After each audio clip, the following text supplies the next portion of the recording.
আজকের এই মাহফিলে আমরা কোরআন এবং হাদিস থেকে যে সমস্ত কথাগুলো শুনব, শুরুতেই নিয়ত করে নেই আমাদের জীবনে সেগুলোকে ধারণ করব, উপলব্ধিতে আনব, আমলে আনব এবং কোরআন এবং হাদিসের আলো দিয়ে জীবনকে সাজাবো ইনশাআল্লাহ। আল্লাহ তাআলা আমাদের সবাইকে তৌফিক দান করুন। মোহতারাম হাজরিন,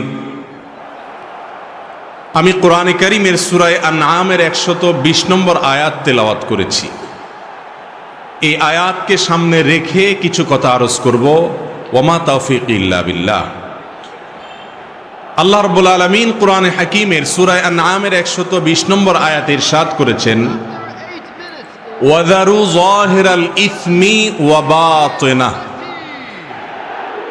অর্থাৎ, হে আমার বান্দাগণ, তোমরা প্রকাশ্য অপরাধ, প্রকাশ্য গুনাহ যেগুলো দেখা যায়, এ ধরনের পাপ থেকে বেঁচে থাকো। আর যে সমস্ত পাপ দেখা যায় না, অদৃশ্য, ভেতরে ভেতরে মানুষ করে, সেরকম অপ্রকাশ্য, অদৃশ্য এবং গোপন পাপ থেকেও তোমরা বেঁচে থাকো। এই আয়াতের আলোকে আমরা জানতে পারলাম যে নাফরমানি, আল্লাহর অবাধ্যতা এবং গুনাহ এটা দুই প্রকার। কিছু আছে জাহিরি গুনাহ, কিছু আছে বাতিনি গুনাহ। জাহিরি গুনাহ যে সমস্ত গুনাহ এবং পাপ দেখা যায়, চুরি করা, জেনা করা, ডাকাতি করা, মিথ্যা কথা বলা, নামাজ ত্যাগ করা, মাদক সেবন করা, যৌতুক নেওয়া এবং এ জাতীয় যত অপরাধ আছে, এসব হলো প্রকাশ্য অপরাধ। খুব সামান্য সংখ্যক কিছু অপরাধ আছে যেগুলো মানুষ করে কিন্তু দেখার কোনো উপায় নাই, দেখা যায় না, ভেতরে ভেতরে করে। সেই অপরাধগুলো সম্পর্কে আমাদের সমাজে বেশিরভাগ মানুষের জানাশোনাই নেই। সেগুলো যে গুনাহ, সেগুলো যে পাপ, সেগুলো যে অপরাধ, সেগুলো যে কবিরা গুনাহ, সেই ধারণাই আমাদের অনেকের মধ্যে নাই। আপনি যদি কোনো রোগকে রোগ মনে করেন, তাহলে সে রোগ থেকে চিকিৎসার রাস্তা আপনি খুঁজে বের করবেন। আর যদি কোনোটাকে আপনি রোগই মনে না করেন, তাহলে তো আপনি সেটা ট্রিটমেন্ট করানোর কোনো চেষ্টাও করবেন না। তাহলে বোঝা গেল প্রকাশ্য অপরাধের চাইতে অনেক বেশি ডেঞ্জারাস, ভয়াবহ হলো ওই সমস্ত পাপ, ওই সমস্ত অপরাধ, ওই সমস্ত নাফরমানি, ওই সমস্ত গুনাহ যেগুলো মানুষ ভেতরে ভেতরে করে। কারণ সেগুলো যে গুনাহ, সেই চেতনাই মানুষের মধ্যে নাই। সময়ত ভাইরা আমার, আর এই জন্য আল্লাহ রাব্বুল আলামিন বলেছেন, আল্লাহর প্রিয় বান্দা হতে হলে, জান্নাতের মালিক হতে হলে, জাহান্নাম থেকে নিষ্কৃতি পেতে হলে, খাঁটি মুসলিম হতে হলে শুধু উপর দিয়ে ফিটফাট হইলে হবে না। উপর দিয়ে ফিটফাট হওয়ার পাশাপাশি ভেতরটাও ফিটফাট হতে হবে। আর যাদের উপরটা ফিটফাট, ভেতরটা সদরঘাট, সে কখনো খাঁটি মুসলিম হতে পারে না। আল্লাহ তাআলা আমাদের উপর এবং ভেতর, বাহির এবং ভেতর সবগুলোকে সংশোধিত করার তৌফিক দান করুন, বলুন আমিন। মুহতারাম হাজরিন, যে সমস্ত গুনাহ মানুষ ভেতরে ভেতরে করে, এই সমস্ত গুনাহ এর মধ্য থেকে একটা হলো হিংসা। সিরিয়ালে অনেকগুলো বলা যাবে, কিন্তু আমি মাত্র এক দুইটা নিয়ে আজকে আলোচনা করব, খুব বেশি সময় নেব না। হিংসা এটা একটা গুনাহ, সগীরা গুনাহ না, কবিরা গুনাহ। এই হিংসা নাই এমন কোন মানুষ আছে?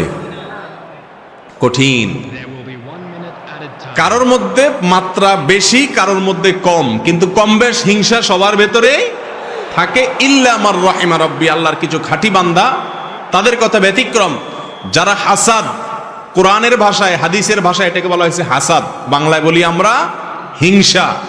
এই হিংসা নামক রোগ থেকে পরিচ্ছন্ন এবং মুক্ত মানুষের সংখ্যা একেবারেই কম। আপনি নামাজি রোজাদার মানুষ পাবেন, হজ করা মানুষ পাবেন, ফজর পর্যন্ত ওয়াজ করতে রেডি আছে, প্রস্তুত আছে, এরকম মানুষও পাবেন। কিন্তু মনটাকে হিংসা থেকে মুক্ত করা মানুষ পাওয়া বড় কঠিন। এই হিংসাটা, এটার পরিচয় হলো অন্য কারোর ভালো দেখলে নিজের ভিতরে অস্থির লাগা, অন্যের ভালো দেখলে নিজের কষ্ট লাগা, খারাপ লাগা, এটাকে বলে কি? হিংসা। এই রোগটা আমাদের মধ্যে আছে না নাই? প্রত্যেকটা মানুষ কারোর না কারোর সাথে তার একটা কম্পিটিশন থাকে, একটা প্রতিযোগিতা থাকে। যার সাথে তার প্রতিযোগিতা থাকে, ওই লোকটা একটু আগায় গেলে, ভালো পারলে, কোনো অ্যাচিভ হলে, কোনো ভালো অর্জন করলে, আপনার মনের ভেতরে যদি জ্বালা পোড়া শুরু হয়, আপনি যদি মনে মনে কামনা করেন তার ক্ষতিটা হোক, তাহলে এটার নাম হলো হিংসা। এই হিংসা কি সওয়াবের কাজ না গুনার কাজ? সগীরা গুনাহ না কবিরা গুনাহ? কবিরা গুনাহ। কিরকম কবিরা গুনাহ জানেন? আল্লাহু আকবার। রাসূল করিম সাল্লাল্লাহু আলাইহি ওয়াসাল্লামের বিভিন্ন হাদিস থেকে বোঝা যায়, হিংসা মানুষের ভালো ভালো নেকামলগুলোকে ভেতরে ভেতরে, ক্যান্সার যেরকম ভেতরে ভেতরে মানুষকে শেষ করে দেয়, মানুষের নেকামলগুলোকে ভেতরে ভেতরে সব নষ্ট করে দেয়। আগুন যেরকম কাঠকে জ্বালিয়ে পুড়িয়ে ভস্ম করে ছাই করে ফেলে দেয়, ঠিক একইভাবে হিংসা নামক ব্যাধি যদি কারোর অন্তরে থাকে, ভেতরে থাকে, এটা দেখা যায় না, এটা গোপন গুনাহ, তাহলে মানুষের সমস্ত নেকামলকে ভেতরে ভেতরে শেষ করে দেয়। সে আমল করে করে পাহাড় জমায়, এদিকে হিংসার কারণে তার সমস্ত আমল ছাই হয়ে যায়, বরবাদ হয়ে যায়। ভাইরা আমার, এই জন্য হিংসা নামক এই ভাইরাস থেকে নিজের বুকটাকে পরিচ্ছন্ন করার চেষ্টা করতে হবে। আল্লাহ তাআলা আমাদেরকে তৌফিক দান করুন। রাসূল করিম সাল্লাল্লাহু আলাইহি ওয়াসাল্লাম বলেছেন, আবু হুরায়রা রাদিয়াল্লাহু তাআলা হাদিস বর্ণনা করেছেন, লা তাহাসাদু, ও মুসলমানরা তোমরা একে অন্যের প্রতি হিংসা করো না। নবীজি নিষেধ করেছেন, এজন্য হিংসা করা হারাম। ওয়ালা তানাজাসু, তোমরা একে অন্যের বেচাকেনাতে মধ্যখান দিয়ে ঢুকে ডিস্টার্ব করিও না, ক্ষতি করিও না, প্রতারণা করিও না। ওয়ালা তাবাগাদু, এবং তোমরা একে অন্যের প্রতি শত্রুতা অন্তরে রাখিও না। ওয়াকুনু ইবাদাল্লাহি ইখওয়ানা, আর তোমরা আল্লাহর বান্দা ভাই ভাই হয়ে থাকো।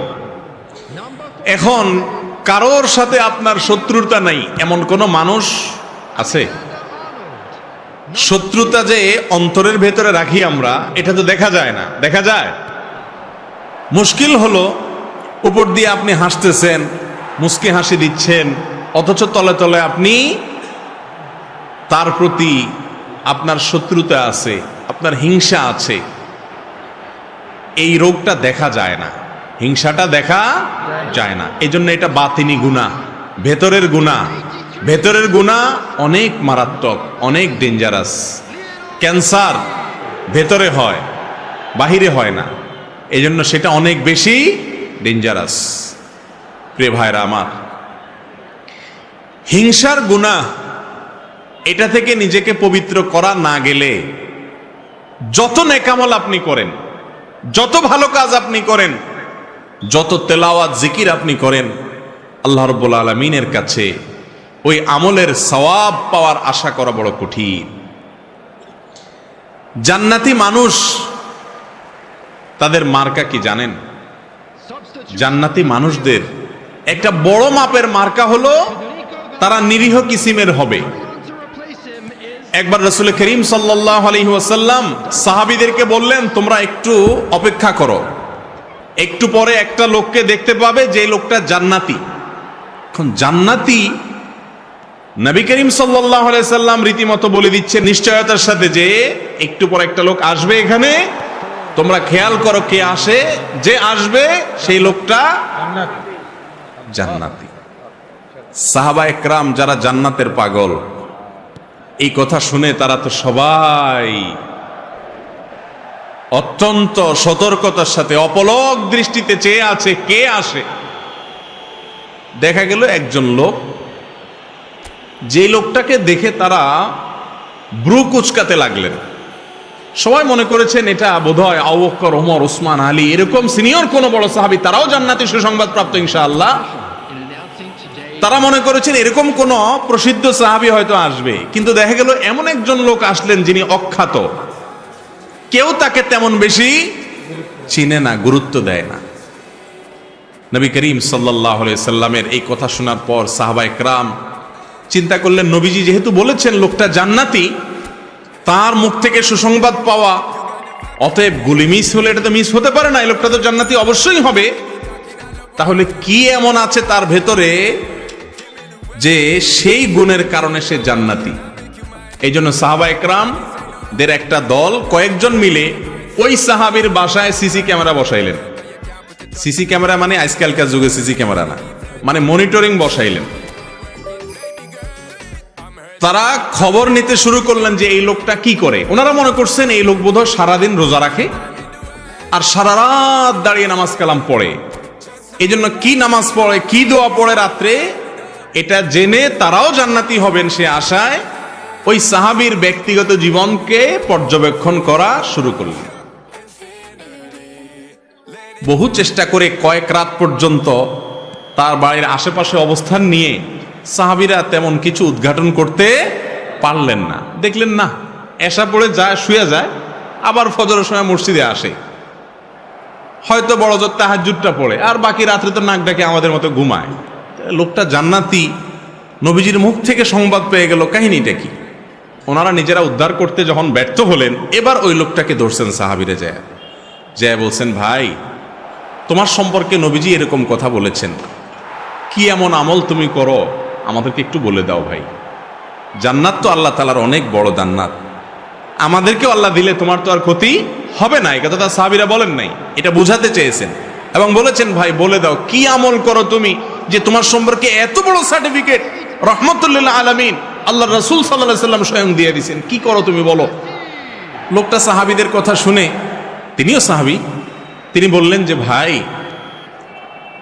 বিশ্বাস করো আমি স্পেশাল কিছুই করি না, তোমরা যা করো আমিও তা করি। ইসলামে অতিরিক্ত কোনো কিছু করার তেমন কোনো সুযোগও নাই, সবকিছু রেডিমেড। আল্লাহ এবং তার রাসূল সাল্লাল্লাহু আলাইহি সাল্লামের পক্ষ থেকে সবকিছু রেডিমেড। তোমরা 5 ওয়াক্ত নামাজ পড়ো, ভাই আমি 6 ওয়াক্ত পড়ি না, আমিও 5 ওয়াক্ত পড়ি। তোমরা রমজানের রোজা রাখো, আমিও রমজানের রোজা রাখি। বিশেষ কিছুই আমি করি না, এমনকি অনেক নফল আমল টামলও যে আমি করি এমনও কিছু না। তবে একটা জিনিস আছে আমার, সেটা হলো আমার এই বুকে আল্লাহর জমিনে কোনো মানুষের জন্য আমার কারোর প্রতি আমার কোনো দুঃখ, কষ্ট, শত্রুতা, হিংসা বলতে কিচ্ছু নেই।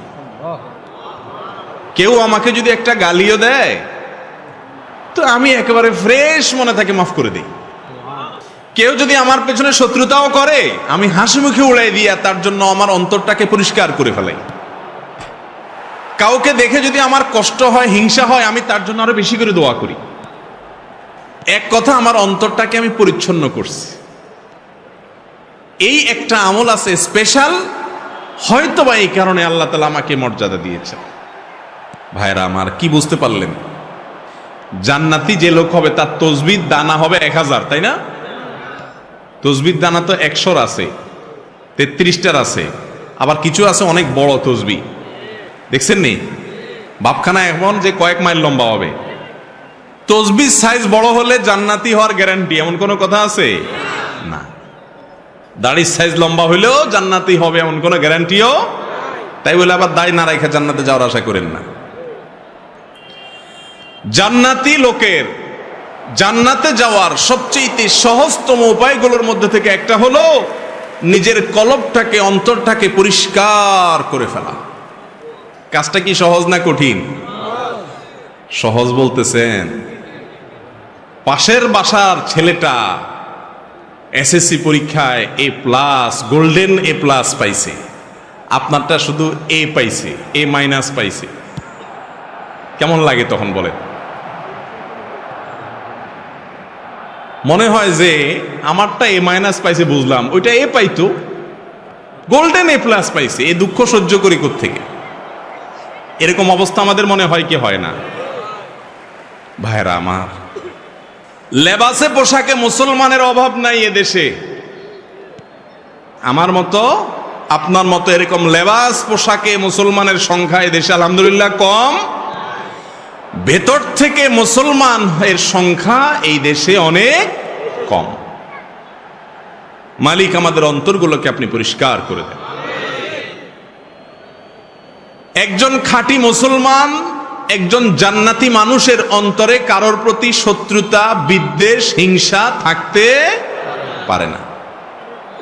মানুষ শত্রুতা করবে, চলতি পথে বহুত লোক আপনার শত্রুতা করবে, সবাই তো ফেরেশতা না। কিন্তু আপনার কাজ হলো সবার জন্য ক্ষমার দরজাটাকে একেবারে উন্মুক্ত করে দেওয়া। ভাইরা আমার, হিংসুক যখন অন্যের ভালো দেখে হিংসা করে, তখন কি সে নিজে সুখী হয় না দুঃখী হয়? আরো কারোর ভালো দেখে যদি আপনার ভেতরে জ্বলে, গ্যাস্ট্রিকের কারণে ভেতরে জ্বললে যেরকম কষ্ট হয়, কারোর ভালো দেখলে ভেতরে জ্বললে সেই জ্বালাতেও নাকি ভালো লাগে, কষ্ট হয়। ইবলিস আপনার আমার এত জঘন্য শত্রু যে সে সব সময় আমাদের যেটাতে কষ্ট হয় সেদিকে নিয়ে যায়। এখন কথা হলো আমাদের অন্তরে হিংসা আছে কিনা এটা বুঝবেন কিভাবে? এটা বোঝার একটা ছোট্ট মিটার আছে। মিটার দেব, মিটারটা ফ্রি, কোনো পয়সা কই লাগবে না। মিটারটা সবাই বুঝে নেন। মিটারটা হলো আপনার সাথে যাদের কম্পিটিশন আছে না, এই যে মিডিয়ার ভাইরা ক্যামেরা কতগুলো সেট করে বসে আছে, ওনাদের মধ্যে পারস্পরিক কম্পিটিশন আছে না? কার চ্যানেলে কত বেশি সাবস্ক্রাইবার হয়, কত বেশি ভিউ হয়। এখন মনে করেন এক ক্যামেরাওয়ালা ভাই দেখলো আরেক ক্যামেরাওয়ালা ভাইয়ের চ্যানেলে ভিউর পরিমাণ অনেক বাড়ছে, তখন যদি তার ভেতরে কষ্ট হয়, চিনচিন করে একটু জ্বলে বুকের ভিতরে, তাহলে বুঝতে হবে কি হচ্ছে, হিংসা হচ্ছে। ওনাদেরটা দিয়ে বুঝাইলাম, আপনারা জোরে জি বললেন, নিজেদেরকে পাক মনে করেন না, আমরা সবাই এই রোগের রোগী। একজনের ভালো দেখার পরে যার সাথে আপনার কম্পিটিশন হয়, প্রতিবেশীর সাথে হয়, ভাই বোনে হয়, এমনকি বন্ধু বান্ধবের মধ্যে হয়, আলেমদের মধ্যেও আর একটু বেশি হয়। ঠিক না বে ঠিক? ভালো দেখতে পারে না। একজনের মাহফিলে লোক বেশি হলে আরেকজন বলে যে আমি দেখাই দিতাম চান্স পাইলে। এই সমস্ত রোগ আমাদের মধ্যে আছে না নাই? আল্লাহু আকবার। ভাইরা আমার, এই হিংসা এত ডেঞ্জারাস ইবাদত, এত ডেঞ্জারাস অপরাধ, গুনাহ, যে এটা দেখা যায় না। ইয়া বড় দাড়ি, লম্বা রুমাল, বিশাল বড় পাগড়ি, লম্বা জুব্বা, সবই ঠিক আছে, কিন্তু ভিতরে ভিতরে হিংসার ডিব্বা। হতে পারে কি পারে না বলেন? ভাইরা আমার, অন্যের ভালোর খবর শোনার পরে, কারোর ভালো দেখার পরে যদি ভেতরটা চিন করে জ্বলে ওঠে, তাহলে এই মিটার দিয়ে বুঝবেন যে আপনার অন্তরে কি আছে, হিংসা নামক রোগ আছে। এই রোগ অন্তরে থাকলে আপনি কখনো সুখী হতে পারবেন না। আরেকজনের ভালো দেখার পর যদি আপনার ভেতরে কষ্ট হয়, এর মানে হলো আপনার ভেতরে কুফুরির দানা আছে। কিসের দানা? কুফুরির দানা। কুফুরি বুঝেন? আল্লাহ তাআলাকে অস্বীকার করা কত ডেঞ্জারাস বিষয়। আল্লাহর অস্বীকারের দানা আছে আপনার ভিতরে। কিভাবে বুঝবেন? আল্লাহ রাব্বুল আলামিন যদি ওনাকে কোনো ভালো কিছু দেয়, অনেক ভালো কিছু দিলেন, এটা দিছে কে? আল্লাহ। আপনার যদি জ্বলে, আপনার যদি কষ্ট হয়, আপনার ভেতরে যদি অস্থিরতা লাগে, পেরেশানি লাগে, চিনচিন করে, হিংসা হয়, তার মানে আল্লাহর যে ফয়সালা, আল্লাহর যে বন্টন, আল্লাহ যে তাকে দিয়েছেন, আপনি আল্লাহর এই ফয়সালাকে মানতে পারতেছেন না। এটা এক প্রকারের অস্বীকৃতি না? এই জন্য বললাম, হিংসা এই রোগটি মূলত মানুষের অন্তরে কুফুরির দানা থেকে সৃষ্টি হয়। আমরা হয়তো খেয়ালও করি না, সবাই কম বেশি রোগের রোগী। সৃষ্টি জগতে প্রথম অপরাধ কি হয়েছে জানেন?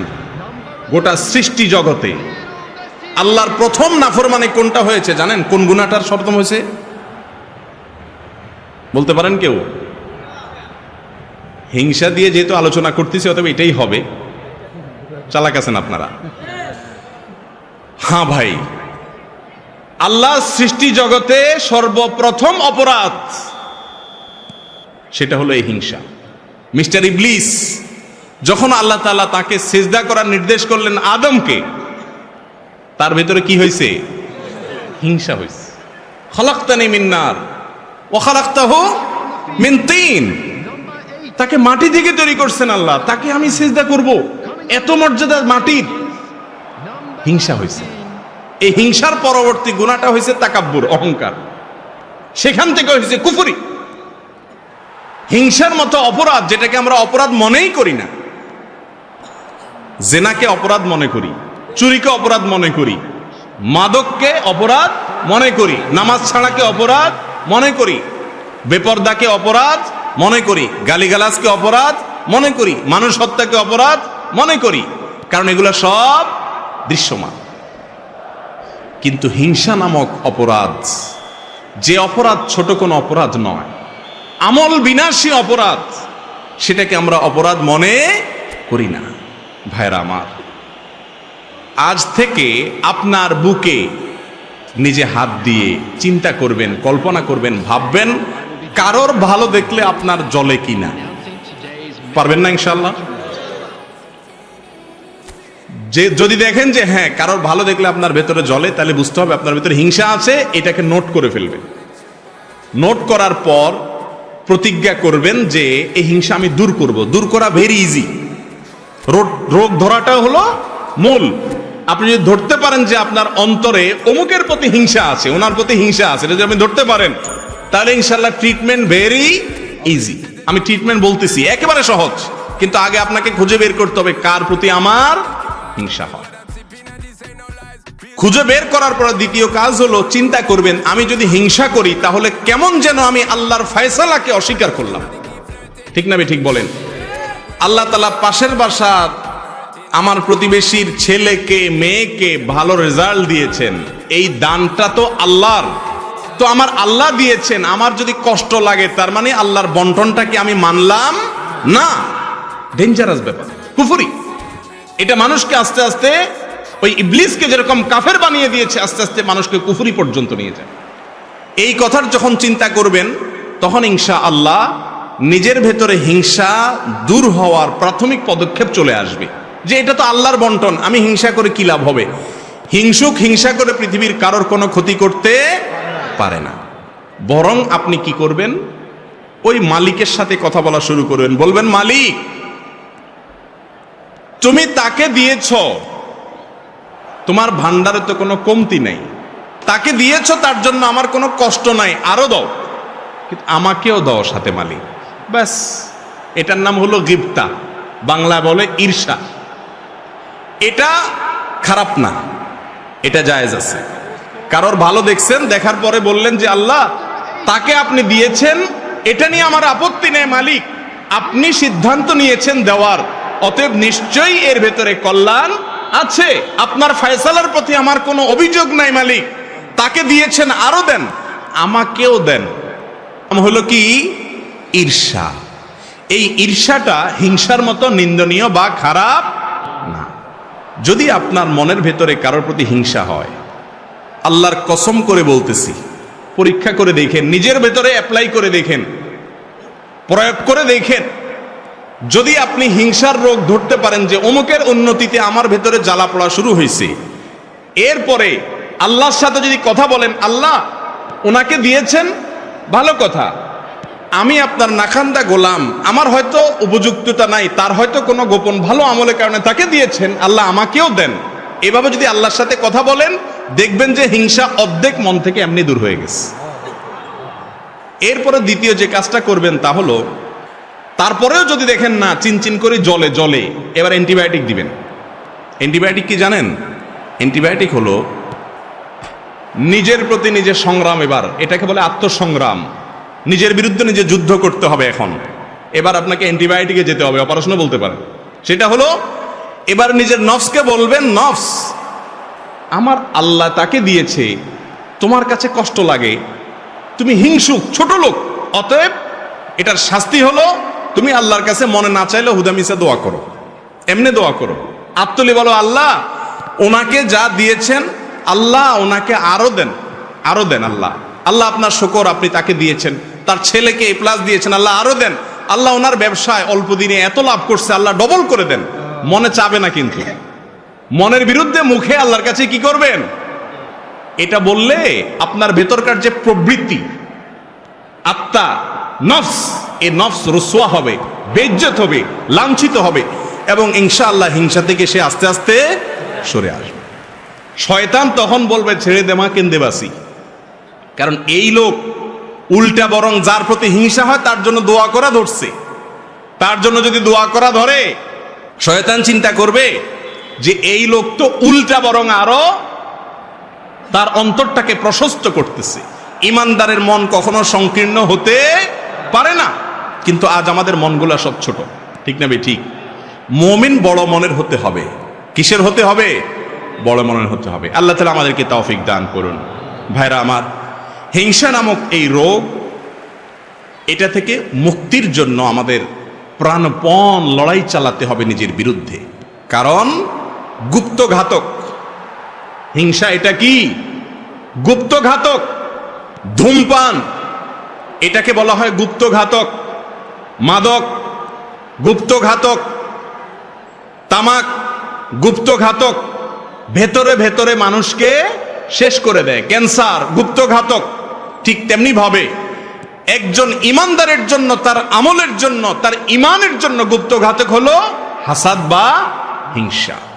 আল্লাহ তাআলা আমাদের সবাইকে, আমাদের অন্তরগুলোকে পরিষ্কার করার তৌফিক নসিব করুন। ভাইরা আমার, কারোর প্রতি যখন হিংসা হবে, আপনি যখন নিজের বিরুদ্ধে সংগ্রাম করে হিংসাটা দূর করতে পারবেন, একটু চেষ্টা করলে দেখবেন যে দূর হয়ে গেছে ইনশাআল্লাহ। দূর হয়ে গেলে দেখবেন আপনার মনের ভিতরে শান্তি আসবে। ওনার উন্নতি দেখলে আর কষ্ট হবে না, তখন কি হবে? শান্তি আসবে। মনে হবে যে আল্লাহ ওনাকে দিছেন, দেখ, আল্লাহ তো অভাব নেই, আমাকেও দেখ। এটা যখন করবেন তখন আল্লাহ তাআলা আপনাকেও ইনশাআল্লাহ দিবেন।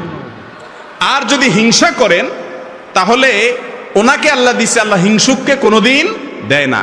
আপনাদের সমাজে আপনারা একটু ডানে বামে খেয়াল করে দেখেন, যারা হিংসা করে আল্লাহ রাব্বুল আলামিন হিংসুকদেরকে কখনো দেন না। ওইগুলা জ্বলে পুড়ে খাসিরাত দুনিয়া ওয়াল আখিরা, আমসালা দুইটাই চলে যায়, দুনিয়া আখিরাত দুইটাই বরবাদ হয়ে যায়।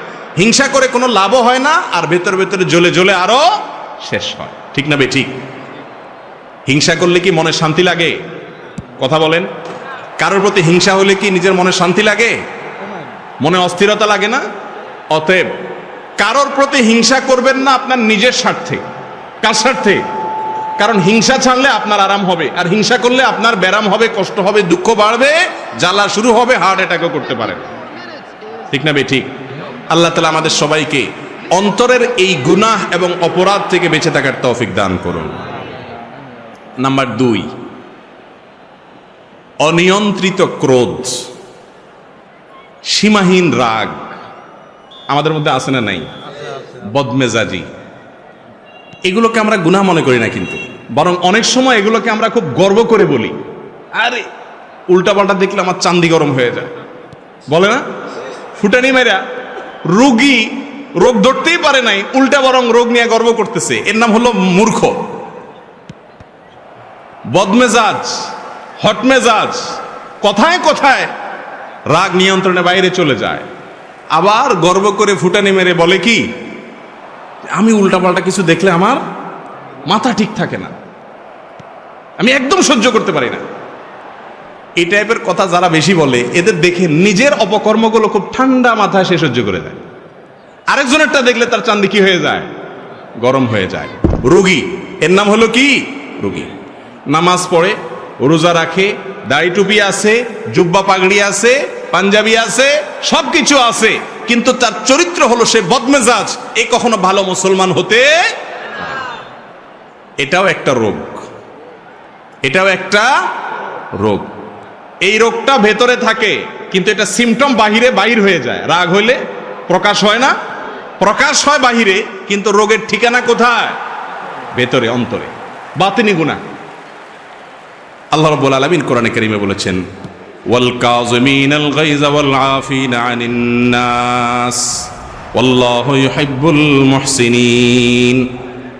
যারা নিজেদের ক্রোধ, রাগ, গোসাকে যারা হজম করতে পারে, কন্ট্রোল করতে পারে, নিয়ন্ত্রণ করতে পারে, এবং মানুষ ভুল ত্রুটি করলে যেখানে সেখানে চেতে যায় না, রাগ হয়ে যায় না, ক্ষমা করতে জানে মানুষকে। আল্লাহু ইউহিব্বুল মুহসিনিন। আর যারা মানুষের প্রতি অনুগ্রহ করে আল্লাহ তাআলা তাদেরকে, এই লোকগুলোকে আল্লাহ তাআলা ভালোবাসেন। তাহলে আল্লাহর প্রিয় পাত্র হতে হলে বদমেজাজ ছাড়তে হবে, বদমেজাজ ছাড়তে হবে। আমরা সাধারণত মনে করি যারা খুব রাগী হয় এরা বোধহয় খুব বাহাদুর কিসিমের, তাই না? খুব মারাত্মক রাগ উঠলে একেবারে লাল হয়ে যায়, সব এলোমেলো করে ফেলা। আমরা মনে করি যে লোকটা বোধহয় বাহাদুর কিসিমের। আপনারা আমাদের প্রিয় নবী সাল্লাল্লাহু আলাইহি সাল্লামের মূল্যায়ন শুনলে হেসে দিবেন, হুবহু উল্টা।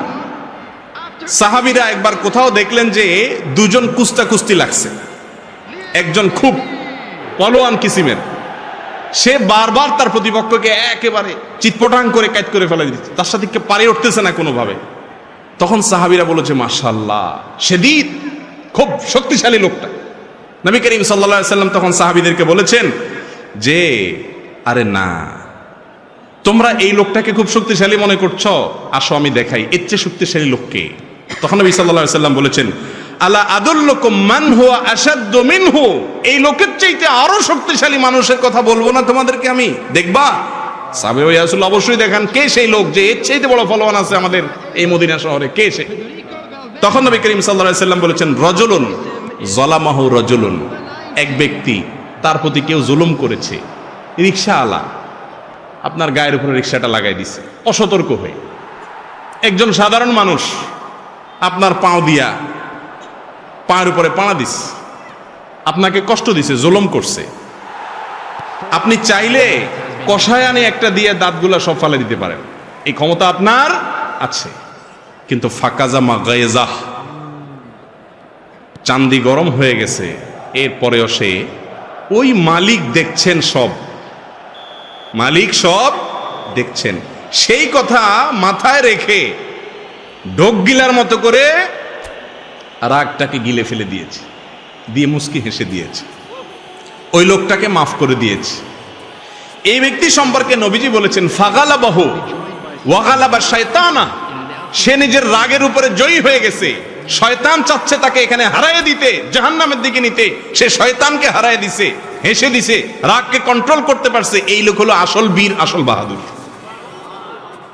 ভাইরা আমার, আমাদের দেশে এই টাইপের মানুষ হলে আমরা তারে কি সার্টিফিকেট দিতাম? নবীজি বলছেন সবচেয়ে বড় বীর সে, আমরা হলে বলতাম সবচাইতে বড় বেদা, দেত্রা, ঠিক না? এটাতে একটা আস্তারা বেদলা মানুষ, বোকা শোকা মানুষ, বেকুব নাকি রে? আরে এত বড় একটা জুলুম করলো, কি একটা রিকশাওয়ালা এত বড় একটা অন্যায় করলো, বেটা চায় চায় চলে গেল, এটা পুরুষ নাকি রে? আমরা এরকম না দেখি? দেখেন নবী করিম সাল্লাল্লাহু আলাইহি সাল্লামের দেখার দৃষ্টিভঙ্গি আর আমাদের দৃষ্টিভঙ্গির মধ্যে পার্থক্য কত বেশি। রোগী তো ধরতে পারতেছি না আমরা। ভাইরা আমার, যাত্রার সাথে রাগ জাহির করতে ফেলা এটা সবাই পারে, এটা পারার জন্য কোনো যোগ্যতার প্রয়োজন, কিন্তু রাগকে কন্ট্রোল করার জন্য যোগ্যতার প্রয়োজন হয়। কন্ট্রোল করা সবাই পারে না। পাতলা পায়খানার বেগ আসছে, ধরে রাখতে পারে না, এ কি সুস্থ না রোগী? কথা বলেন, রোগী। আমরা বলি ডায়রিয়ার রোগী, তাই না? আর বাথরুমের বেগ আসছে, এরপরে অদীর্ঘ সময় ধরে রাখতে পারছে, আমরা বলি সুস্থ মানুষ, ঠিক না? ঠিক। আউট অফ কন্ট্রোল হয়ে গেছে, ডাইরেক্ট হয়ে গেছে, কোনোভাবে ধরে রাখতে পারে না, এটা হলো অসুস্থ ব্যক্তি। রাগ আসলে চান্দি গরম হয়ে যায়, ভাঙচুর শুরু করে, এলোমেলো করে ফেলে, সব মাথা গরম হয়ে যায়, হট মেজাজ হয়ে যায়। তার মানে এই ডায়রিয়ার রোগীর মতো রোগী কন্ট্রোল করতে পারে না, এটার স্ক্রু ঢিলা। স্ক্রু কি আপনারা মনে করেন স্ক্রু বেশি টাইট, ওইটা একটু বেশি ঢিলা। স্ক্রু ঢিলা দেখেই সে হট হয়ে যায়। কথা বুঝেন নাই? বদমেজাজ যে তার স্ক্রু টাইট না ঢিলা, বিশ্বাস হয় না আপনাদের? কারণ স্ক্রুটা যদি টাইট থাকতো তাহলে তার কন্ট্রোলিং পাওয়ার থাকতো, সাথে সাথে ব্রেক দিতে পারতো, যেখানে সেখানে রাগ দেখাইতো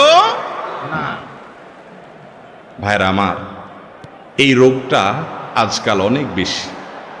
বড়রা তো বড়রা, ছোট বাচ্চা কাচ্চা 3 বছরের 4 বছরের বাচ্চা কাচ্চা যেগুলো আছে, সব অভিভাবকদের একটাই কথা, মারাত্মক রাগী। ঠিক না ভাই? ঠিক। বাপ মা আবার এমন স্টাইলে বলে, মনে হয় যে খুব গর্বিত। ঠিক না? বলে যে মারাত্মক রাগী ছেলেটা, ডেঞ্জারাস রাগী। ও ছেলে যে রুগী এটা সে নিজেও টের পাচ্ছে না। ঠিক না ভাই? ঠিক বলেন। ছোট ছোট বাচ্চাদেরকেও দেখবেন, গত 10-20 বছর আগেও, মুরব্বীরা বলতে পারবেন, 10-20 বছর আগেও পোলাপান এত হট মেজাজি ছিল না। এখন আরে বাপরে বাপ, চান্দি চুন্দি সব গরম। ঠিক না ভাই? ঠিক। কোনো ঠান্ডা মানুষ টানুষ নেই। চুলের তো নুন ব্যাস করলে ভাঙচুর শুরু করে দেয়। হ্যাঁ, তার সিনারিও দেখার জন্য সবাই অস্থির হয়ে যায়। ঠিক না ভাই? ঠিক। এর অবশ্য অন্য কারণ আছে। এর কারণ কি জানেননি? ওইটা আরেক রোগ। এটা হলো মোবাইলে গেমস পোলাপানকে দিতে দিতে, গেমসে কি দেখে? গেমসে যা দেখে সব হলো কি? মারামারি, কাটাকাটি। সামনে আসছে ঠুস ঠুস মারো। ঠিক না ভাই? ঠিক। ওই সাপের গেম যেটা খেলেন, একই কথা, খাই ফেলা। সামনে যারা আছে তারা খাই ফেলা। এই যে গোটা সমাজে হানাহানি, খুনাখুনি, মারামারি, খাই খাই, ধর ধর, মার মার, কেন আসছে? এগুলোর অনেক কারণের ভিতরে একটা ছোটখাটো কারণ এটাও, যে আমাদের এই গেমসের ফিতনা আমাদের বাচ্চাগুলোকে ক্রেজি করে দিচ্ছে, এদেরকে উগ্র করে দিচ্ছে, বদমেজাজ করে দিচ্ছে, কোনো কিছু মানতে রাজি না, সামনে যা পাবে ধর্মার খা। বুঝেন নাই কথা? আল্লাহ তাআলা আমাদের সবাইকে সুস্থ মানসিকতা অর্জন করার তৌফিক নসিব করুন। বলছিলাম ক্রোধের কথা। ছোট বাচ্চারাও এখন বদমেজাজি। ভাইরা আমার, রাগ খারাপ জিনিস না। রাগ মূলত খারাপ জিনিস। রাগকে নিয়ন্ত্রণ করতে না পারা, এটা হলো খারাপ জিনিস। এই জন্য আল্লাহ রাব্বুল আলামিনের ভাষা দেখবেন, ওলামা ইকরাম মজা পাবেন, জানেন, ওয়াল কাযিমিনাল গায়জ। আল্লাহ বলেছেন যারা রাগকে সংবরণ করে। কাজম এর মানে হলো মশক। মশক আগের যুগে পানি রাখার জন্য চামড়ার, যে এখন ফুদে বড় করার বালিশ আছে না কিছু, এখন আজকাল পাওয়া যায় মেডিসিনের দোকানে, গরম পানি রাখার জন্য ওইগুলোর মধ্যে। তো এটার মধ্যে হট ওয়াটারের যে ব্যাগ, এই ব্যাগের মধ্যে পানি রাখলে সেটা যাতে বের না হয়, এটার জন্য সিবিটিভি ভালো করে আটকানো, এটাকে বলা হয় কাজম, নিয়ন্ত্রণ করা, কন্ট্রোল করা। আল্লাহ তাআলা বলেছেন ওয়াল কাযিমিনাল গায়জ, যারা তাদের ক্রোধকে, রাগকে এরকম নিয়ন্ত্রণ করে, ওই হট ওয়াটার ব্যাগ থেকে যেরকম এক ফোঁটা পানি বের হতে দেয় না ব্যাগে, ঠিক তেমনি ভাবে যেই ব্যক্তি তার রাগ আছে ঠিকই, যখন তখন সেটাকে বের করে দেয় না। যখন যতটুকু দরকার হয় হট ওয়াটারের ব্যাগ খুলে মানুষ ঢালে, সেও যেখানে যতটুকু দরকার হয় ততটুকু রাগ জাহির করে, যেখানে সেখানে রেগে যায় না, কন্ট্রোল করতে পারে। এই ব্যক্তির প্রশংসা আল্লাহ করেছেন। আল্লাহ বলেন নাই ওয়াল আদিমিনাল গায়জ, আল্লাহ কিন্তু বলেন নাই ওয়াল আদিমিনাল গায়জ। আদিমিনাল গায়জ মানে যাদের রাগ নাই, তাদের প্রশংসা আল্লাহ করেন নাই। একেবারে বেদলা রাগটা কিচ্ছু নাই, বেদামাস, এটার প্রশংসা নেই। রাগ থাকতে হবে, তবে রাগরে কি করতে হবে? কন্ট্রোল। আপনার রাগের চোটে মায়ের সামনে মুখটা খারাপ করে ফেলে দিলেন, রাগের চোটে একটা গালি বের হয়ে গেল, রাগের চোটে বাপকে ঝাড়ি দিয়া বসলেন, রাগের চোটে একজন মুরব্বির সাথে বেয়াদবি করে বসলেন, রাগের চোটে একজন দুর্বল মানুষকে একটা থাপ্পড় দিয়ে বসলেন। দুনিয়াতে মাস্তানি করবেন, কিয়ামতের ময়দানে এসব ওয়াজ টোয়াজ শোনায় কাজে আসবে না, কোরআন তেলাওয়াত জিকির আজকার কাজে আসবে না। ওই থাপ্পড়ের কারণে নেকামল দিয়ে সে লোককে নিজে ভিক্ষুকের মতো, ফকিরের মতো জাহান্নামে নিক্ষিপ্ত হইতে হবে। এত সহজ না জান্নাত। নিজের বিরুদ্ধে সংগ্রাম করা শিখতে হবে। আল্লাহ তাআলা আমাদের সবাইকে মানুষের মতো মানুষ হওয়ার তৌফিক দান করুন। একজন মানুষ প্রকৃত অর্থে ভালো মুসলমান হইতে হলে আগে ভালো মানুষ হইতে হবে। ভালো মানুষ হওয়া ছাড়া ভালো মুসলমান হওয়ার কোনো পথ খোলা নেই। অতএব রাগকে সংবরণ করতে হবে। এক সাহাবী এসে বলতেছেন, ইয়া রাসূলুল্লাহ, আমাকে একটু উপদেশ করেন, আমাকে একটা উপদেশ করেন। আমরা তো এখন উপদেশ চাই না, হুজুরদের কাছে যাই শুধু দোয়া চাই, হুজুর একটু দোয়া করিয়েন। আজ পর্যন্ত আমি দেখি নাই, আমি তো ছোট মৌলবী, মুরব্বীরা আরো বড় মৌলবী সাহেবরা ভালো জানেন, সাধারণ মানুষ আসে কি বলেনি কি, হুজুর আমাকে একটা নসিহত করেন, কোন আমলটা করব বা কি করব। এগুলা পাওয়া যায় সচরাচর? সব শুধু দোয়া চায়, কারণ মনে করে যে হুজুররা দোয়া করে দিলে আমি আকাম কুকাম যাই করি না কেন শর্টকাট হইতে মন আল্লাহ পার করে দিবে। বুঝছেন নি? বাঙালি সব জায়গায় আমরা শুধুমাত্র শর্ট রাস্তা খুঁজি, সোজা রাস্তায় কোথাও যাইতে রাজি না। আখিরাতের ক্ষেত্রে একই কথা, হুজুরদের দোয়া নিয়ে শর্টকাটে যেতে চাই, নিজে সোজা হইতে রাজি। সাহাবী জিজ্ঞাসা করতেছে, ইয়া রাসূলুল্লাহ আউসিনি, আমাকে একটু ওসিয়ত করেন, উপদেশ করেন। নবী করিম সাল্লাল্লাহু আলাইহি সাল্লাম বলেছেন, তোমার জন্য উপদেশ হলো লা তাগদাব, গোসা করবে না। সাহাবী চিন্তা করলেন, আরে কি একটা কথা হলো, এটা একটা আমল হলো নি, গোসা করো না, তুমি এতবার সুবহানাল্লাহ বলিও, এই দোয়াটা পড়িও, এরকম কিছু হয়তো হবে। নবীজি এটা কি বললেন? তখন বললেন, আবার বললেন, ইয়া রাসূলুল্লাহ আউসিনি, আমাকে একটু ওসিয়ত করেন। নবী করিম সাল্লাল্লাহু আলাইহি সাল্লাম আবারও তাকে বললেন, দ্বিতীয় দফায়ও তোমার জন্য ওসিয়ত হলো লা তাগদাব, গোসা করবা না, বদমেজাজি দেখাবা না। আবার ওসিয়ত চাইলেন, একই ওসিয়ত করলেন। কারণ নবীজি বুঝতে পেরেছেন যে এই রোগটার মধ্যে বদমেজাজির রোগ আছে, এজন্য তাকে ওই ট্রিটমেন্ট দিছে। অন্য একটা হাদিসে আছে, রাসূল করিম সাল্লাল্লাহু আলাইহি সাল্লাম একজনকে বলেছেন, লা তাগদাব ওয়ালাকাল জান্নাহ, রাগ করো না, জান্নাত তোমার। রাগ করো না, জান্নাত তোমার। ভাইরা আমার, যত সহজে বলে ফেললাম, একটু চিন্তা করেন তো কথাটা কত ওজনী। রাগ করো না, জান্নাত তোমার। তার মানে যদি তুমি ফরজ আমলগুলো করার পরে, বড় বড় কবিরা গুনাহ থেকে বাঁচার পরে নিজের রাগকে যদি সংবরণ করতে পারো, নিয়ন্ত্রণ করতে পারো, যেখানে সেখানে জেদ না দেখাও, জুলুম না করো, বদমেজাজি না করো, তাহলে সেক্ষেত্রে তোমার জান্নাতের গ্যারান্টি হয়ে গেল। কত বড় ব্যাপার চিন্তা করে দেখেন। আল্লাহ তাআলা আমাদের সবার রাগগুলোকে সংবরণ করার তৌফিক নসিব করুন। ভাইরা আমার, রাগ তিন প্রকার। এক প্রকারের রাগ প্রশংসনীয়, এক প্রকারের রাগ নিন্দনীয়, আরেক প্রকারের রাগ অনুমোদিত অর্থাৎ জায়েজ। প্রশংসনীয় রাগ আছে। কোন রাগ? আল্লাহর হুকুম লঙ্ঘন হতে দেখলে রাগ করা, তাও নিয়ন্ত্রিত হইতে হবে, অনিয়ন্ত্রিত না। ছেলে নামাজ পড়ে না, মা বাপ তুলে গালি দিলেন, এ রাগ কি প্রশংসনীয় হবে? ছেলে নামাজ পড়ে না, চোখ মুখ লাল হয়ে যাবে, রাগান্বিত হয়ে যাবেন, এটা প্রশংসনীয়। কিন্তু রাগান্বিত হয়ে যদি মুখ দিয়ে গালি বাইর হয়ে যায়, তাহলে শেষ, অনিয়ন্ত্রিত হয়ে গেল, ডায়রিয়ার রোগী। কথা বুঝতে পারছেন? অতএব রাগকে নিয়ন্ত্রণ করার মধ্যে প্রশংসা, রাগ করলে প্রশংসনীয় তখন রাগ হবে যেই রাগ হবে আল্লাহর কোন নির্দেশ লঙ্ঘন হলে। প্রিয় নবী করিম সাল্লাল্লাহু আলাইহি সাল্লাম কখনো সাধারণত রাগ করতেন না। একবার সাহাবা একরাম যে কোনো একটা মামলায় নবী করিম সাল্লাল্লাহু আলাইহি সাল্লাম রায় ঘোষণা করবেন বা করছেন, দণ্ড ঘোষণা করেছেন। যার জন্য দণ্ড ঘোষণা করছেন, অন্যরা বুদ্ধি করে সম্ভবত ওসামা ইবনে যায়েদ রাদিয়াল্লাহু তাআলাকে পাঠাইছেন যে তুমি একটু সুপারিশ করো রাসূলের কাছে যায়। রাসূল আকরাম সাল্লাল্লাহু আলাইহি সাল্লাম এই কথা শুনে অগ্নিশর্মা হয়ে গেলেন, তার মুখ লাল হয়ে গেল রাগে। আল্লাহর নির্দেশ আমি বাস্তবায়ন করছি, আল্লাহর শাস্তি দণ্ডের ঘোষণা দিয়েছি, আমাকে এই জায়গায় এসে সুপারিশ করতেছো তোমরা? আল্লাহর দণ্ড থেকে সরে যাবো আমি? তার মানে আল্লাহর আদেশের বিরুদ্ধে কেউ যাবে, এই কথা শুনলে চোখের সামনে দেখলে রাগ হয়ে যেতেন কিনে, কিন্তু রাগে লাল হয়ে যেতেন, কাউকে খারাপ কথা বলতেন না। এখন তো রাগ হলে এক নম্বরের কাজ হলো গালি, আর যদি গায়ে একটু জোর থাকে তাহলে হাত। ঠিক না বে ঠিক? ভাইরা আমার, এই দাপট সারা জীবন থাকবে না। যুবক ভাইরা আমার, এই শক্তি সারা জীবন থাকবে না। যৌবন কালটা ভাইরে ওয়ান টাইম, জীবনে একবার আসে, চলে যায়, আর আসবে না। যৌবন কালে জুলুম করবেন, পশুর মতো আচরণ করবেন, সমাজে বিশৃঙ্খলা করবেন, অশান্তি করবেন, সন্ত্রাস করবেন, মানুষকে কষ্ট দিবেন, বদমেজাজি দেখাবেন, গায়ের জোর খাটাবেন, মাস্তানি করবেন, প্রভাব খাটাবেন। আল্লাহ রাব্বুল আলামিন সবকিছু দেখছেন, ছাড় দেন কিন্তু ছেড়ে দিবেন না। ছাড় দেন আমার মালিক, কিন্তু ছেড়ে দিবেন না। সাবধান। প্রশংসনীয় রাগ হলো আল্লাহর হুকুম নষ্ট হতে দেখলে, অন্যায় দেখলে রাগ করা। তবে সবচেয়ে বেশি রাগ করবেন নিজের বিরুদ্ধে। একদিন ফজর নামাজ পড়তে পারেন নাই, ঘুম থেকে উঠতে পারেন নাই, অলসতা এসে গেছিল, ঘুম থেকে উঠার পরে নিজের প্রতি জেদ করে, রাগ করে নিজেকে নিজে শাস্তি দেন, ঠিক আছে আজকে তাহলে এর প্রতিবাদ স্বরূপ আমার দ্বারা কেন নামাজ ছুটলো, এর প্রতিবাদ স্বরূপ আগামী 24 ঘন্টা ফেসবুক ব্যবহার করব। হাসতেছেন দেখি, হাসির কথা না তো। যুবকদের জন্য ফেসবুকে রেস্ট্রিকশন আসা, এটা কিন্তু অনেক বিশাল বড় একটা শাস্তি।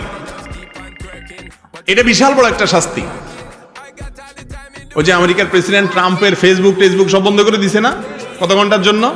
ওই বেটা বুঝতেছে দুনিয়াটা কি। আমাদের এখন যুবক ভাইদের যদি ফেসবুক, টুইটার, ইউটিউব সব বন্ধ করে দেয়, আমার দম বন্ধ হয়ে আসবে, ঠিক না? কথার কথা বললাম।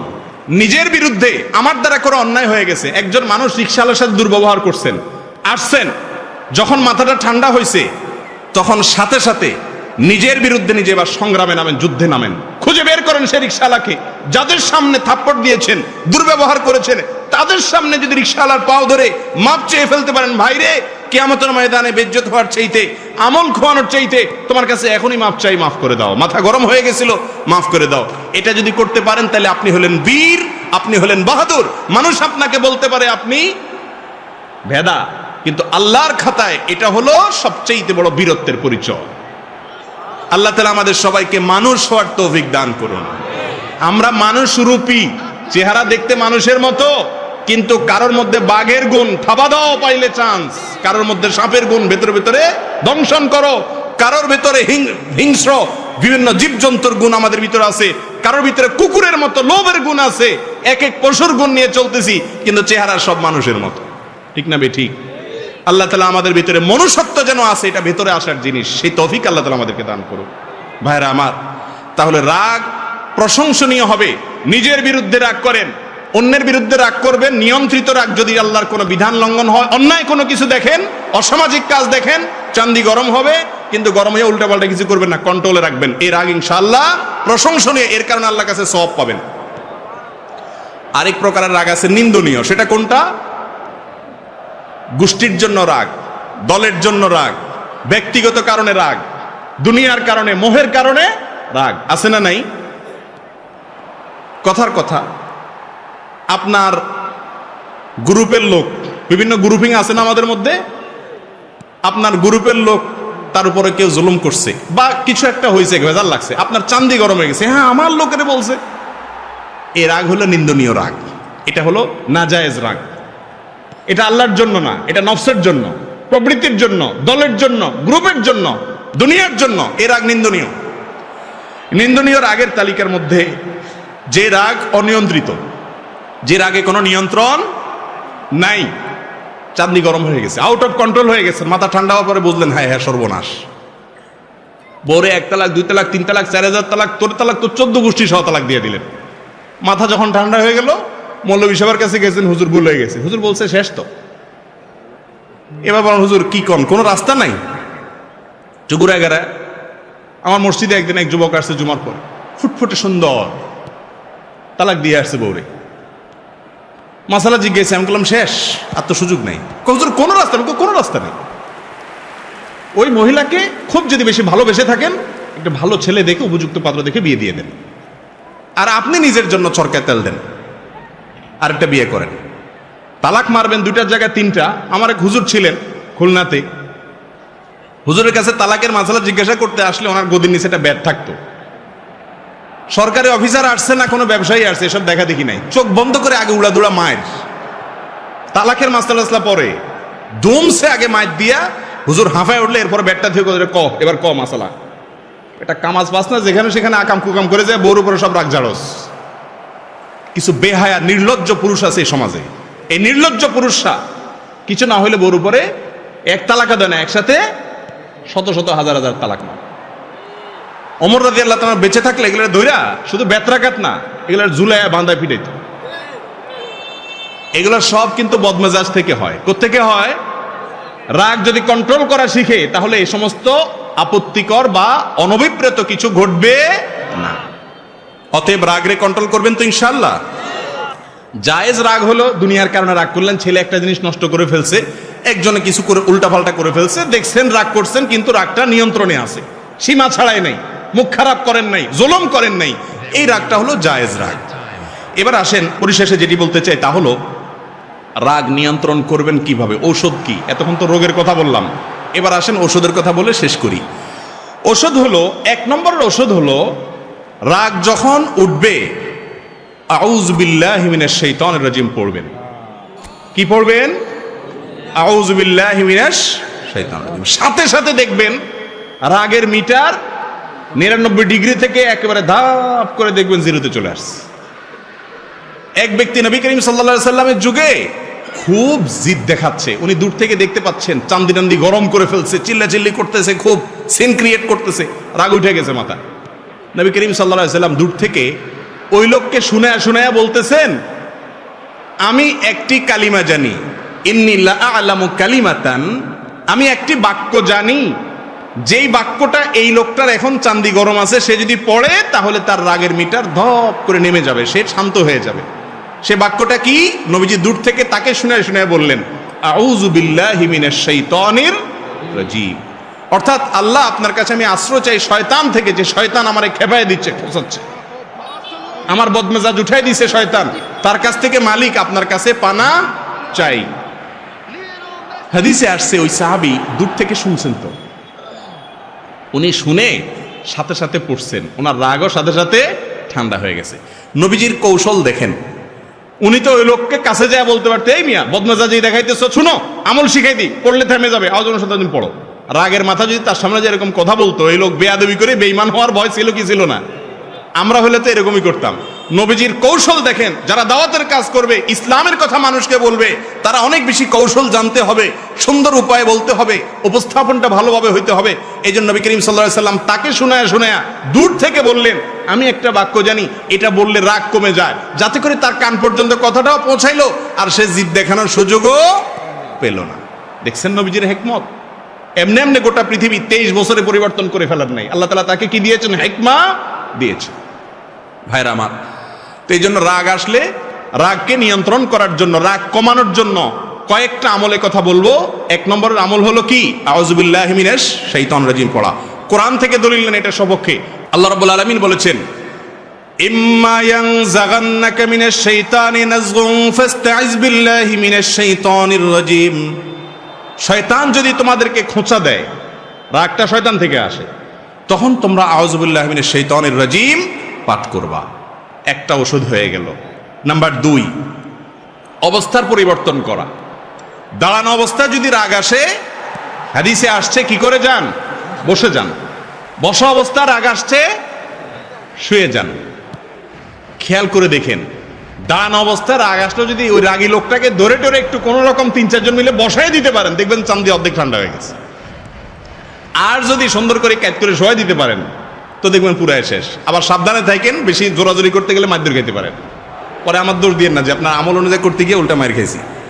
তবে এটা যারটা সে করার নিয়ম, আরেকজন না। খুব রাগ উঠছে, বুঝতেই পারতেছেন যে এখন একটা অঘটন ঘটে যাবে, সাথে সাথে অবস্থার পরিবর্তন করেন, বসে যান অথবা বসা থাকলে শুয়ে যান। 2টা আমল গেল। 3 নম্বর আমল হলো যথাসম্ভব রাগ যেন কন্ট্রোলের বাইরে না যায়, সেজন্য ঝগড়া অ্যাভয়েড করা। ঝগড়া, আমাদের বাঙালি জাতির মধ্যে কিছু পছন্দনীয় কাজ আছে, কিছু কুকাজ আছে যেগুলোর প্রতি আমাদের অনেক বেশি দুর্বলতা, আমরা অনেক বেশি ভালোবাসি বাঙালি। সেটার ভিতরে একটা হলো ঝগড়া, অযথা আজাইরা ঝগড়া। 2 জনের ঝগড়া লাগছে, ওখানে 3য় জন ঝগড়া লাগে। বাসে উঠছে, 2 সিট আলা ঝগড়া লাগছে, ওখানে দেখবেন আরো 4 জন আজাইরা লেগে গেছে। ঠিক না ভাই? ঠিক। এই ঝগড়া থেকে যতটা দূরে রাখতে পারবেন, তত বেশি আপনার রাগ কন্ট্রোল করা যাবে। একটা হাদিস শুনেন, নবী করিম সাল্লাল্লাহু আলাইহি সাল্লাম বলেছেন, আনা যাঈমুন বিবাইতিন ফি ওয়াসতিল জান্নাতি লিমান তারাকাল মিরা ওয়া ইন কানা মুহিক্কান। যে ব্যক্তি হকের উপরে আছে, সে জানে আমি সত্যের উপরে আছি, ওই লোকটা আমার প্রতি জুলুম করতেছে, তারপরেও কথা যেন না বাড়ে, কথা যেন না বাড়ে, পরিস্থিতি যাতে অবনতি না হয়, সেজন্য সে মুখে কুলুপ দিয়ে নিজেকে কন্ট্রোল করে বসায় রাখলো। ঠিক আছে ভাই, তোরটাই ঠিক আছে, মেনে নিল। ঝগড়া অ্যাভয়েড করলো, মামলায় গেল না, ভেজালে গেল না। এই ব্যক্তি সম্পর্কে নবীজি বলেছেন, এই ধৈর্য ধারণ করার কারণে আল্লাহ রাব্বুল আলামিন তার জন্য জান্নাতের মাঝখানে, নবী করিম সাল্লাল্লাহু আলাইহি সাল্লাম বলেছেন, আমি আল্লাহর কাছ থেকে তার জন্য জান্নাতের সেন্টার পয়েন্টে একটি প্রাসাদের দায়িত্ব নিলাম। সুবহানাল্লাহ। তাহলে জান্নাতের গ্যারান্টি তো হলো জান্নাতের একেবারে সেন্টার পয়েন্টে মাঝখানে একটা প্রাসাদের দায়িত্ব নিলেন আল্লাহর পক্ষ থেকে স্বয়ং নবী করিম সাল্লাল্লাহু আলাইহি সাল্লাম। এখন আমাদের সমাজে যদি মামলা 2-4টা করতে পারে, উল্টে ফেলাতে পারে রাগের চোটে, তাহলে বলে বাপের বেটা। ঠিক না? ওইটা আসলে মায়ের বেটা। বাপের বেটা কোনটা? বাপের বেটা যে সবকিছু করতে পারে, তারপরেও তাকায়া মাটির দিকে চেয়ে চলে আসছে আল্লাহর জন্য। এ হলো আসল বাপের বেটা আসল বীর পুরুষ। তাহলে রাগকে নিয়ন্ত্রণ করার জন্য ঝগড়া অ্যাভয়েড করা, ঝগড়া এটাকে অ্যাভয়েড করা, যথাসম্ভব ঝগড়া এড়িয়ে চলা, গন্ডগোল এড়িয়ে চলা। ঠিক আছে বাবা, নিজের ন্যায়ের উপরে থাকিও ছেড়ে দেওয়া, এই ছাড় দেওয়ার মানসিকতা যদি থাকে, এই ব্যক্তি হলো আসল মুসলমান, ভালো মুসলমান। আমি আজকে যে কথাগুলো বলতেছি এগুলো শুকনা শুকনা কথা, ভালো লাগার কথা না। সুবহানাল্লাহ আলহামদুলিল্লাহ ফজিলত বলতেছি না, কারণ সুবহানাল্লাহ আলহামদুলিল্লাহ বলা এটা অনেক সহজ। কিন্তু কারোর সাথে ঝগড়া লাগছে, বাবা তোরটাই ঠিক আছে আমি গেলাম, থাক মাপ চাই, নিজে সাইড কেটে চলে যাওয়া, এটা কিন্তু সুবহানাল্লাহ বলার মতো সহজ কাজ না। কোরআন খতম করা সোজা, এই কাজটা অনেক কঠিন। আল্লাহ আমাদের তৌফিক দান করুন। 4 নম্বর আমল হলো ওযু করা। 4 নম্বর আমল কি রে ভাই? ওযু করা। নবী করিম সাল্লাল্লাহু আলাইহি ওয়াসাল্লাম বলেছেন, ইন্নামাল গাযাবু মিনান নারি ওয়াশ শাইতান। রাগ এটা আগুন থেকে আসে। রাগ উঠলে দেখবেন শরীর গরম হয়ে যায়, হট হয়ে যায় না? বেশি রাগ উঠলে দেখবেন যে শরীরে হাত দিলে মনে হয় যে টেম্পারেচার অনেক বেশি, মনে হয় জ্বর আসছে। আসলে জ্বর আসে নাই, এটা আগুন থেকে আসে শরীরের মধ্যে। নবী করিম সাল্লাল্লাহু আলাইহি ওয়াসাল্লাম বলেছেন, মানুষের ভিতরে জেদ, রাগ এটা আগুন থেকে আসে, শয়তান থেকে আসে। আর আগুন এবং শয়তানকে নেভানোর জন্য পানি ব্যবহার করতে হয়, অর্থাৎ ওযু করতে হয়। যত রাগ আসুক না কেন, কষ্ট মষ্ট করে যদি একটু ওযু করে ফেলেন, দেখবেন ইনশাআল্লাহ রাগে পানি ঢেলে গেছে। কথা কি বুঝতে পারছি? 4 নম্বর আমল হলো ওযু করা। 5 নম্বর আমল হলো রাগ নিয়ন্ত্রণ করলে ওই যে জান্নাতের গ্যারান্টি আছে, নবী করিম সাল্লাল্লাহু আলাইহি ওয়াসাল্লামের ওসিয়ত আছে, আল্লাহ তাআলা ভালোবাসেন বলেছেন, সেগুলো চিন্তা করবেন। এবং একটা ঘটনা ওই যে আয়াত বলেছে সেই প্রেক্ষিতে আমাদের জানা দরকার, সেটা হলো আলী ইবনুল হুসাইন রাদিয়াল্লাহু তাআলা আনহু। আলী রাদিয়াল্লাহু তাআলা ছেলে হুসাইন, ওনার ছেলে নাম রাখছে কি বাপের নামে আলী। আলী ইবনুল হুসাইন রাদিয়াল্লাহু তাআলা আনহু তার একজন কাজের লোক ছিল, সে পানি ঢেলে দিচ্ছিল, উনি ওযু করতেছেন। তো ভারী কোনো বদনা ছিল, কাঁসা টাসার বদনা, অনেক দূর থেকে দিচ্ছে, হঠাৎ করে এটা হাত থেকে ধাপ করে ছুটে গেছে, ছুটে ওনার হাতে পড়ছে, খুব ব্যথা পাইছে। এখন মালিকের হাতে ব্যথা লাগছে, কাজের লোকটা খুব ভয় পেয়ে গেছে, কৃতদাস ছিল, ভয় পেয়ে গেছে, ভয় পেয়ে ওনার দিকে তাকাইছে। এখন হযরত আলী উনি তার দিকে তাকাইছেন, হয়তো একটু শাসন করবেন বা বলবেন, একটু খেয়াল করো, এত বেদিশা কেন, পড়লো কেন, একটু মনোযোগ দাও না কেন। এর আগেই আগের যুগের কৃতদাস দাসীরা, কাজের লোকরা অনেক কোরআন হাদিস জানতো, সাথে সাথে আয়াত পড়ে শোনাইতেছে, ওয়াল কাযিমিনাল গায়জ। আল্লাহর প্রিয় মানুষদের প্রশংসা করতে গিয়ে আল্লাহ বলেছেন যারা রাগকে নিয়ন্ত্রণ করে। এই কথা শোনার সঙ্গে আলী রাদিয়াল্লাহু তাআলা আনহু সাথে সাথে লজ্জা পেয়ে গেছেন। আরে তাই তো, রাগকে নিয়ন্ত্রণ করলে আল্লাহ ভালোবাসেন, সাথে সাথে উনি মাথা নিচু করে ফেললেন, অর্থাৎ বাপ মাফ করে দিলেন, রাগ নিয়ন্ত্রণ করে ফেললেন। এরপরে বাদী পরের আয়াতের পরের অংশ বলছেন, ওয়াল আফিনা আনিন নাস। শুধু রাগ নিয়ন্ত্রণ করলে হবে না, উপর দিয়ে কিছু বললেন না, ভিতরে তো জিদ আছে, মাফও করতে হবে। ওয়াল আফিনা আনিন নাস, মানুষকে যে মাফ করে, সঙ্গে সঙ্গে তিনি বললেন, যাও কদ আফাউতু আনকি, তোমাকে মাফও করে দিলাম। বাদী এবার আয়াতের শেষ অংশ পড়তেছে, আল্লাহু ইউহিব্বুল মুহসিনিন। শুধু মাফ করলে হবে না, বরং উল্টা আরো ইহসান করতে হবে, অনুগ্রহ করতে হবে, তবে আল্লাহ ভালোবাসবে। সাথে সাথে উনি বললেন, যাও অনুগ্রহ করে তুমি কৃতদাসী, তোমাকে আমি মুক্ত করে দিলাম। সুবহানাল্লাহ। জোর খুব বেশি এই জন্য হয় নাই যে আপনারা এটার মর্ম বুঝতেছেন না। এই যুগে একটা মার্সিডিজ গাড়ি আল্লাহর রাস্তায় দান করা, 5 কোটি টাকা দামের একটা মার্সিডিজ গাড়ি আল্লাহর রাস্তায়, নিজের গাড়িটা কাউকে কথায় কথায় দিয়ে দেওয়া, এটা যেরকম মনে করেন সে যুগে একজন কৃতদাস দাসী মুক্ত করা, সেরকম সর্বোচ্চ সম্পদগুলোর মধ্যে একটা ছিল দাসদেশ। এত দামের ছিল, স্বাধীন করে দিয়েছে, মুক্ত করে, বিনা পয়সা। আমরা হলে বলতাম, তুমি কাঁসার বালতি ফালাইয়া, বদনা ফালাইয়া আমার হাতে ব্যথা দিছ, আমি যখন এখন তোমার সাইজ করব, বুঝতে পারছো, এখন তুমি আমারে আয়াত শুনাইতে আসছো, ওয়াজ করতে আইছো না? আমরা হলে এই কথা বলতাম না?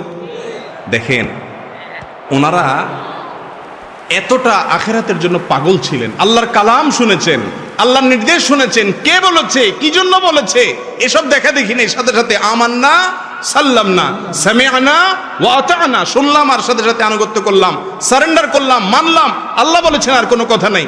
এর নাম হলো মুসলমান। আর আমরা কয় নম্বরের মুসলমান ভাইরা আমার? এই জন্য রাগকে নিয়ন্ত্রণ করার জন্য কি সওয়াব আছে সেগুলো চিন্তা করতে হবে। এটা হলো 5 নম্বরের করণীয়, তাহলে ইনশাআল্লাহ রাগ নিয়ন্ত্রণ করতে পারবেন। 6 নম্বর হলো রাগের পরিণতি সম্পর্কে চিন্তা করবেন। রাগের পরিণতি, রাগের ক্ষতিকর দিক কি, রাগ করলে কি কি ক্ষতি হয়। একটা কথা বাংলায় বিভিন্ন জায়গায় লেখা থাকে, কথাটাকে স্বর্ণের অক্ষরে লেখা দরকার। সেটা হলো, রেগে গেলেন তো হেরে গেলেন। দেখছেন না আপনারা বিভিন্ন জায়গায়? এই কথার মতো বাস্তব কথা আর নাই। জীবনে যতবার বেজ্জত হয়েছেন চিন্তা করে দেখেন, বদমেজাজির কারণে বেজ্জত হয়েছেন। শ্বশুরবাড়িতে যায় বদমেজাজি দেখাইছেন, পরে সারা জীবন শরম পাইছেন, ঠিক না বেঠিক? অজাগায় কুজাগায় গরম হয়েছেন, রাগ হয়ে গেছেন, পরে শরম লাগে সেই জায়গা দিয়ে যাইতে, ঠিক না বেঠিক? রাগ এমন একটা জিনিস, শয়তান আপনারে চেতায় দিল তো হারায় দিল, শেষ। এই জন্য চেতনা আসলে এর ক্ষতিকর দিক কি, আখেরাতের ক্ষতি, দুনিয়ার ক্ষতি, এগুলো চিন্তা করবেন। তাহলে ইনশাআল্লাহ আল্লাহ তাআলা আপনাকে উত্তম পুরস্কার দিবেন, রাগ কন্ট্রোল করার ক্ষমতা দিবেন। সর্বশেষ হাদিস বলে শেষ করব। রাসূল করিম সাল্লাল্লাহু আলাইহি সাল্লাম বলেছেন, কিয়ামতের দিন আল্লাহ তাআলা কিয়ামতের ময়দানে সব মানুষের সামনে ডাকবেন, এক শ্রেণীর লোককে ডাকবেন। কে?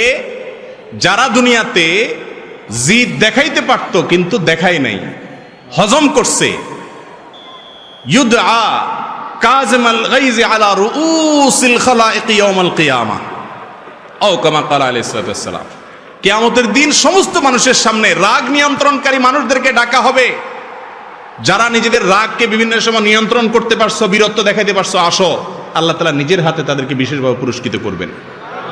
আল্লাহ উঠাবেন, সবার সামনে দেখাবেন, প্রদর্শন করাবেন, এই সেই লোক দুনিয়াতে জিদ দেখাইতে পারতো, দেখাই নাই, তার প্রশংসা হবে।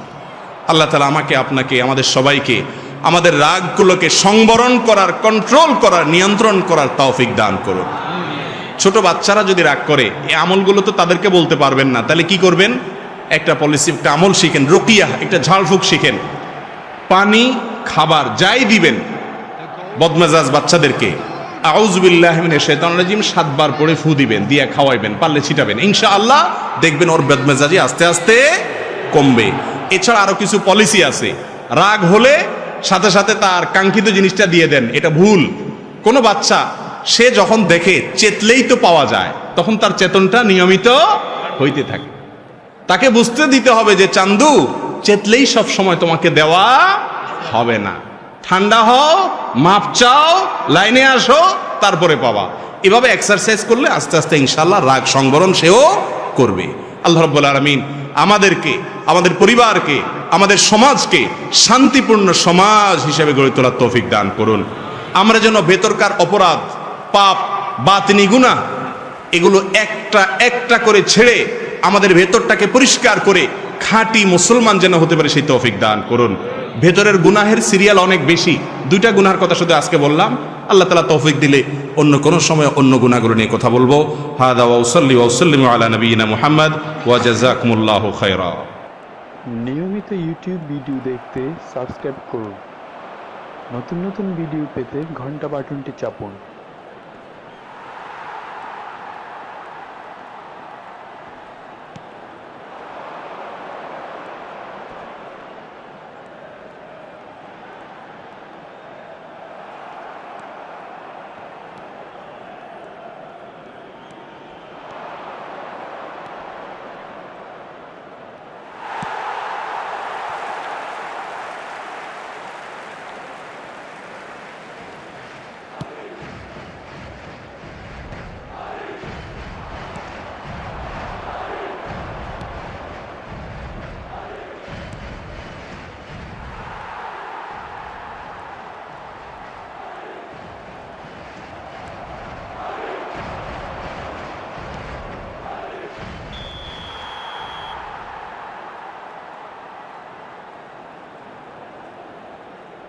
Substitution on the field. Number 30, Mastantuono. Number 45, coming on the field. Number 12, Alexander Arnold. Number 6, Eduardo Camavinga.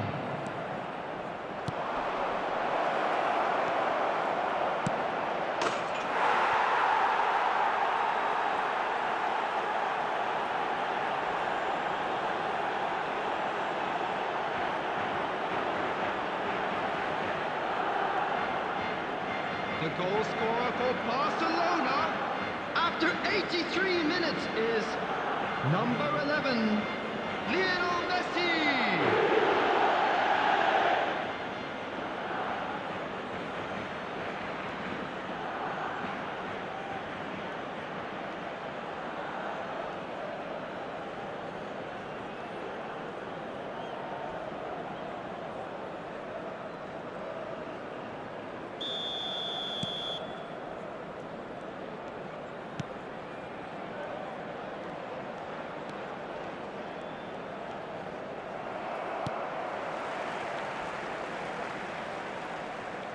Substitution on the field. Number 8, Federico Valverde.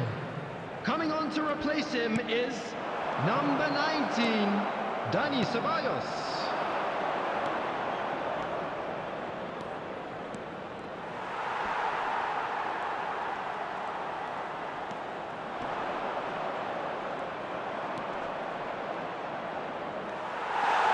Four added minutes has been indicated.